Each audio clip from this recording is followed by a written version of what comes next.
Hi BookTube, and welcome to a new video. This is my recent reads video from first week of November, where I've read a couple of books.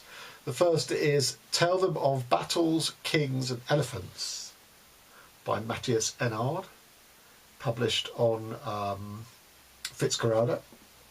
And the second is Leni Zumas's Red Clocks, published by the Borough Press, at least in the UK anyway. And both were, jaunty enough reads. So Enard, the writer of Compass and Zone, big sort of 400-500 page tomes of sort of ranging through history of the Mediterranean in the case of Zone, and ranging through the history of sort of Orientalism, sort of in Arabia and Turkey in Compass. This is much lighter. This is 130 odd pages, and yet, without having the time and space of a 500-page novel, achieves the same level of sort of wondrous research and learning that those two. But it's so much lighter. The style is so much lighter. This was a fabulous read. So it's basically, it sort of conjectures that Michelangelo, the great artist, was offered a commission by the Sultan of Constantinople to build, to engineer, to design a bridge that would span to the banks of the Bosphorus, east and west. And that's what the book is. It's Michelangelo in Constantinople. So you've got stories of papal politics. You've got stories of, themes of Sultanate politics. You've got East versus West, Christianity versus Islam. You've got East versus West within Constantinople. But what is so brilliant about this book is how sumptuous it is. And as I say, whereas the other books took 500 pages, that sort of sumptuous level of detail, this does it so much more lightly, and I think is a remarkable achievement for that. So, you get these descriptions of the palace rooms that he's staying in and the sort of ornate, decorations of the food, how sort of lavish that can be. And yet Michelangelo is someone who is basically not getting paid and is sort of living close to sort of the poverty line. So you've got that contrast with the ornateness, which is, it's like Tantalus's fruit. It's sort of within his grasp and yet not.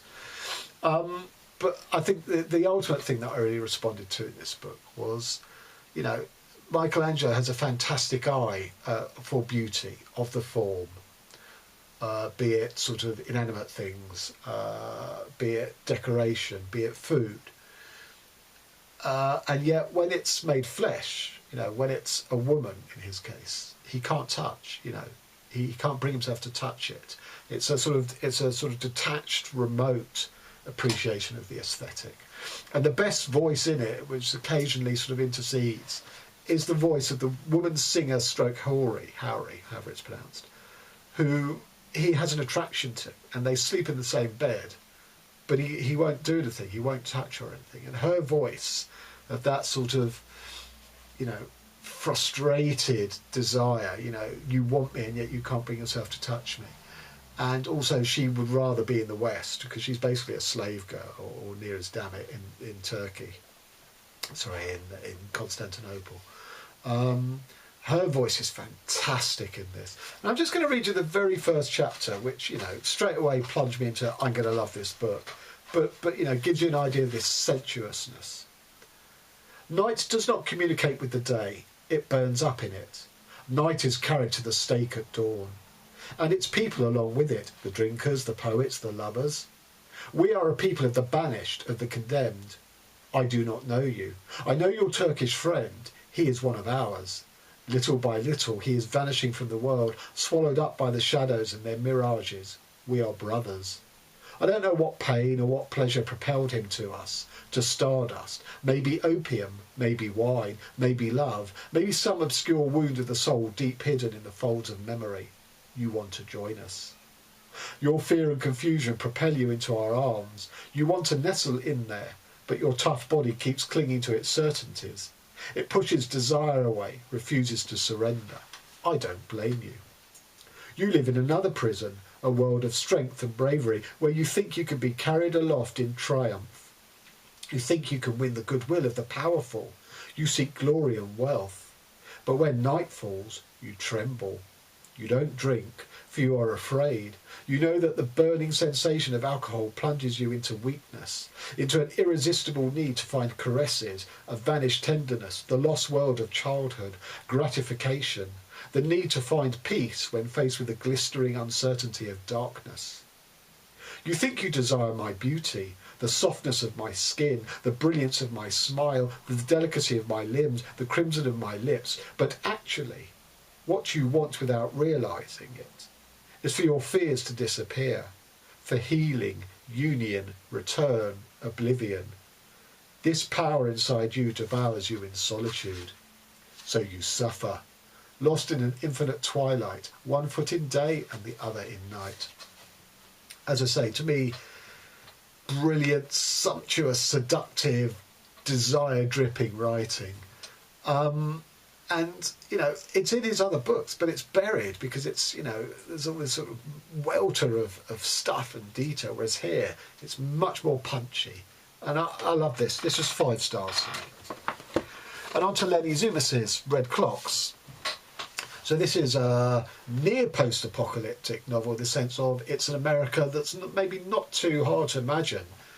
It's, you know, a couple of steps away from where we are now, where abortion is about to be outlawed. Roe v. Wade has been overturned. And adoption, as part of that, can only be in a loving married couple. You cannot adopt as a gay couple, presumably, or as a single person. So we have 4 characters who are putatively affected by this law. They're not given names in how they are referred to when they each have their chapter, although they're referred to by Christian names as they interact. So the first character is the mother, who is who is married with a child. The second character is the daughter, which is the daughter of the mother. The third is called the mender, who is a sort of a modern day version of a white witch, you know, the wise woman who lives in the forest and is a herbalist. And people go and visit her for their their remedies to various ills, including abortions. And the last character is called the biographer, who is single, desperately wants a child, and is writing a biographer of a pretty much unknown female polar explorer who came up with the first sort of study of pack ice, how pack ice works and operates and all that sort of stuff. And it moves along jauntily, I think, through these 4, but with mixed results in the sense of 2 of the characters I was wowed by, 1 I was indifferent to, and the last just didn't make sense at all. So the characters that I liked, one was the mender, was the White Witch character, because I found it really interesting thinking in a modern context what the old wise woman, the crone in the forest, would look like.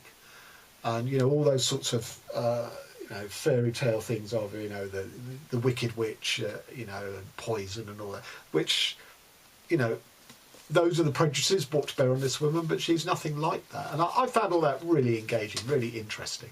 And the other character I found really interesting was the mother, because she would not be affected at all by this law as things stand, because she's in a married relationship.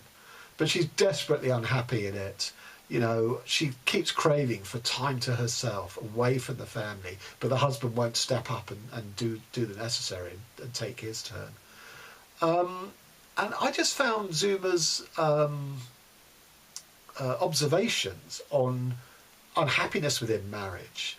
And, you have this sort of archetype of family and what it should be like, and why it's the highest value and should all make us happy in life. And for this woman it doesn't. And I just thought Zumas was brilliant on some of her insights in that. And I'm just going to read a bit which sort of relates to that.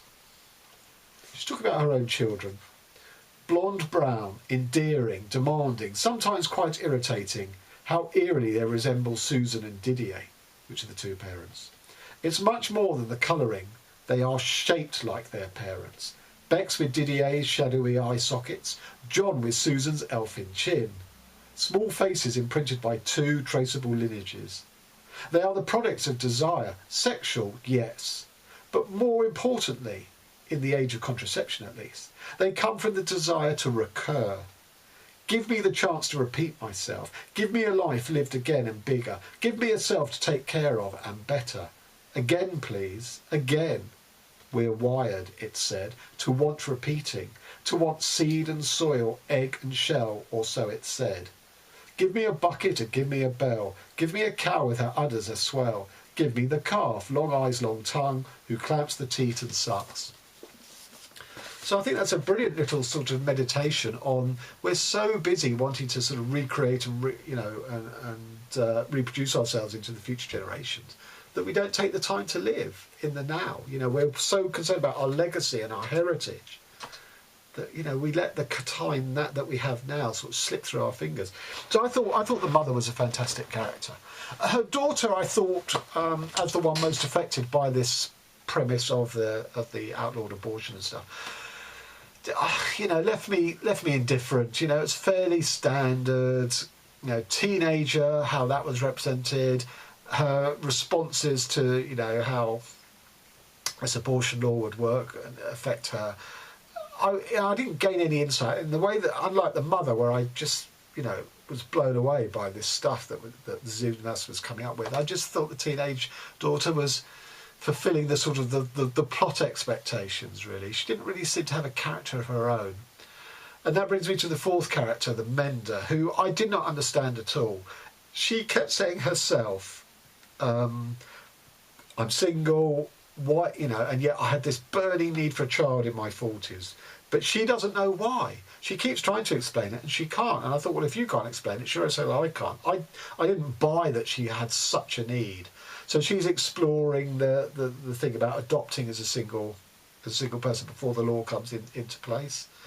But I didn't buy any of it. And yet, the little biography sections that you get for every chapter on this polar explorer, I thought were fascinating. You know, told a really interesting story about prejudice against gender and, you know, in the world of science and stuff. I assume it was early 20th century and around the time of Scott and Amundsen and all of that. And, you know, that I thought was very worthwhile, and I enjoyed those snippets. And they're literally, 5-6 lines at the, ahead of every chapter that would succeed it. So that was a bit odd that she herself in the world of America of the red clocks, I had no interest in, but her little biographical takes on the Polar Explorer, I thought great. But the whole book did make, so I'm going to say I gave this 4.5 stars. A, because it was a good rollicking read. B, because it had two fantastic characters. And I only didn't give it 5 stars because mainly the two characters I was less enthralled with. But it did set me to wondering about the premise. This book almost didn't need the premise of this sort of future America where abortion is outlawed, because the mother doesn't really interact with it at all. The daughter 100% does and is entirely defined by it, but not in any interesting way. The mender, the woman in the forest, I think would have carried on pursuing what she was doing, irrespective of whether this comes into law or not. I mean, she falls foul of it because the prejudices of society call her a black witch rather than a white witch. But I don't think her life would have been, other than that, I don't think her life would have changed if this law wasn't coming into, she still would have been out in the forest being eccentric and practising her herbal medicine. So I don't think she particularly interacts with the premise of the book, other than how she falls foul of it unwittingly.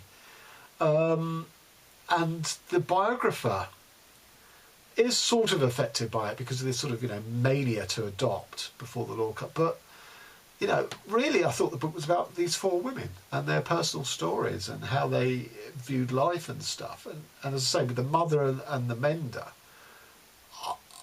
who I think were the 2 least affected by the premise. I just enjoyed those. To me, the premise was almost by the by, which is an interesting question, because it's very much sold on a sort of dystopia, near future America, all about sort of the outlaw of abortion and all that sort of stuff. But actually, it isn't at all. That's sort of, minor background stuff, which didn't affect me, didn't affect my enjoyment of the book. But I do wonder, if you set up this premise, but then sort of it's not particularly front and central, what does that mean for readers? I don't know. As I say, it didn't affect me, but it did make me think, This book almost doesn't need the premise. Anyway, so there you have it. Mathias Enard, Tell Them of Battles, Kings and Elephants, 5 stars, and a 4.5 stars to Leni Zumas' Red Clocks. So, that was my recent read. Till next time, thanks very much.